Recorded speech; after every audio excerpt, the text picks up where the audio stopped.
Corría el año 1511, un tiempo de transición y cambio, cuando en Villanueva de Sigena, España, nacía Miguel Servet.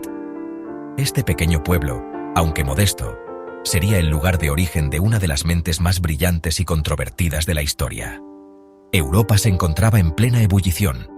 Las ciudades renacentistas bullían de actividad, con mercados llenos de comerciantes, artistas y pensadores que intercambiaban ideas y mercancías. El Renacimiento florecía, desafiando las viejas ideas y abriendo paso a una nueva era de descubrimientos. Los estudiosos se sumergían en textos antiguos, los artistas exploraban nuevas técnicas y los inventores creaban maravillas que cambiarían el mundo. Erasmo de Róterdam, con su humanismo, sacudía los cimientos de la Iglesia católica. Sus escritos promovían una visión más crítica y reflexiva de la fe, desafiando las doctrinas establecidas y fomentando un pensamiento más libre y abierto. Martín Lutero, con sus 95 tesis, estaba a punto de desatar la Reforma protestante. Este movimiento no solo cambiaría la religión, sino que también tendría profundas repercusiones en la política y la sociedad de la época. En este contexto de cambio y agitación, Servet, con su mente brillante y curiosa, se atrevería a desafiar los dogmas establecidos, tanto en la ciencia como en la religión. Su vida y obra serían un testimonio de la lucha por el conocimiento y la verdad, en una época de grandes transformaciones. Desde muy joven, Servet mostró una inteligencia excepcional. Nacido en 1511 en Villanueva de Sigena, en el Reino de Aragón, su curiosidad y talento se hicieron evidentes desde temprana edad. A medida que crecía, su interés por el conocimiento no conocía límites, y una sed insaciable de conocimiento. Pasaba horas en la biblioteca, devorando libros de diversas disciplinas, desde filosofía hasta ciencias naturales. Su pasión por aprender lo llevó a explorar temas que pocos de su edad se atrevían a tocar. Estudió Derecho en la Universidad de Toulouse, donde tuvo su primer contacto con las ideas reformistas. En Toulouse, no solo se dedicó al derecho, sino que también se interesó por la teología y la medicina. La universidad era un hervidero de nuevas ideas y debates intelectuales, lo que alimentó aún más su mente inquisitiva. La religión se convirtió en una obsesión para él. No se conformaba con las enseñanzas tradicionales y buscaba entender los textos sagrados en su forma más pura. Esta búsqueda lo llevó a cuestionar muchas de las creencias establecidas de su tiempo. Profundizó en la Biblia, aprendió griego y hebreo para estudiarla en sus lenguas originales. Creía que sólo así podría captar el verdadero significado de las Escrituras. Su dedicación era tal que pasaba noches enteras estudiando y comparando diferentes traducciones. Su búsqueda de la verdad lo llevó a cuestionar la doctrina de la Trinidad, un dogma central del cristianismo. Esta postura no solo era radical, sino también peligrosa. En una época donde la herejía se castigaba con severidad, sus ideas lo pusieron en el punto de mira de la Inquisición.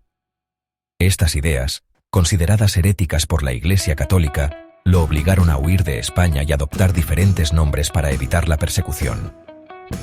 Viajó por Europa, siempre en busca de un lugar donde pudiera continuar sus estudios y compartir sus descubrimientos sin temor a represalias.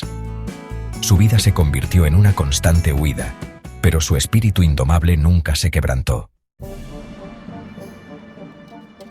En medio de su periplo intelectual y religioso, Servet nunca abandonó su interés por la ciencia y la medicina. Desde joven, mostró una curiosidad insaciable por el funcionamiento del cuerpo humano y los misterios de la vida. A pesar de las restricciones de su tiempo, se dedicó a estudiar textos antiguos y a realizar sus propias observaciones. En 1553, publicó su obra maestra, Christianismi Restitutio, Restauración del Cristianismo. Este libro no solo abordaba cuestiones teológicas, sino que también contenía observaciones médicas revolucionarias que cambiarían el curso de la medicina. En este libro, mientras exponía sus ideas teológicas, describió por primera vez la circulación pulmonar de la sangre. Esta teoría, basada en sus estudios y observaciones, proponía que la sangre se movía del corazón a los pulmones y luego regresaba al corazón. Un concepto radicalmente nuevo en su época. Este descubrimiento, revolucionario para la época, rompía con la teoría de Galeno, que había dominado la medicina durante más de 1000 años.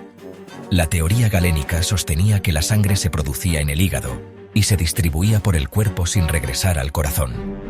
La propuesta de Servet desafió esta creencia profundamente arraigada. Servet afirmaba que la sangre no fluía del corazón al hígado, sino que circulaba del corazón a los pulmones para oxigenarse. Esta idea, aunque controvertida, sentó las bases para futuros descubrimientos en la fisiología humana y abrió nuevas vías para la investigación médica. Su trabajo, aunque no fue plenamente reconocido en su tiempo, dejó una huella indeleble en la historia de la medicina.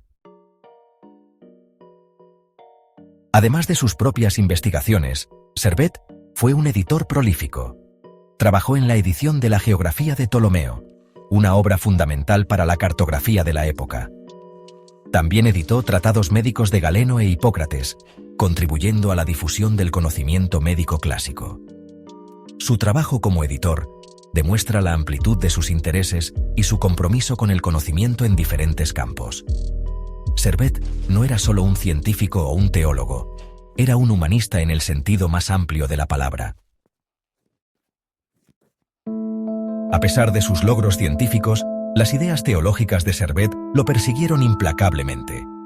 Su negación de la Trinidad y sus críticas a la Iglesia católica lo convirtieron en un enemigo tanto para católicos como para protestantes. En 1531, publicó De Trinitatis Erroribus, sobre los errores de la Trinidad, un libro que lo puso en el punto de mira de la Inquisición. Juan Calvino, líder de la Reforma en Ginebra, condenó las ideas de Servet y lo acusó de herejía. En un viaje desafortunado, Servet fue reconocido en Ginebra y arrestado por orden de Calvino. Sometido a un juicio plagado de irregularidades, se negó a retractarse de sus creencias. Fue condenado a morir en la hoguera.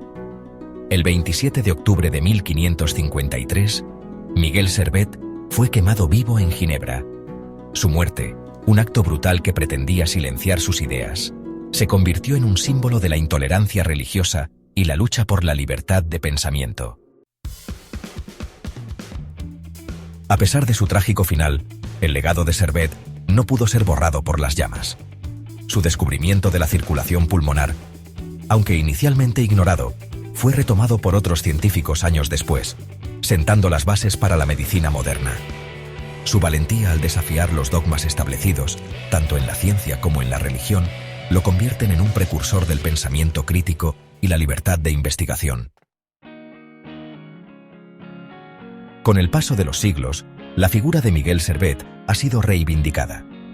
Se le reconoce como un mártir del libre pensamiento y un pionero de la medicina. En la actualidad, existen numerosos hospitales, universidades e instituciones que llevan su nombre en reconocimiento a sus contribuciones. La historia de Miguel Servet es un recordatorio de que el conocimiento no se puede encadenar.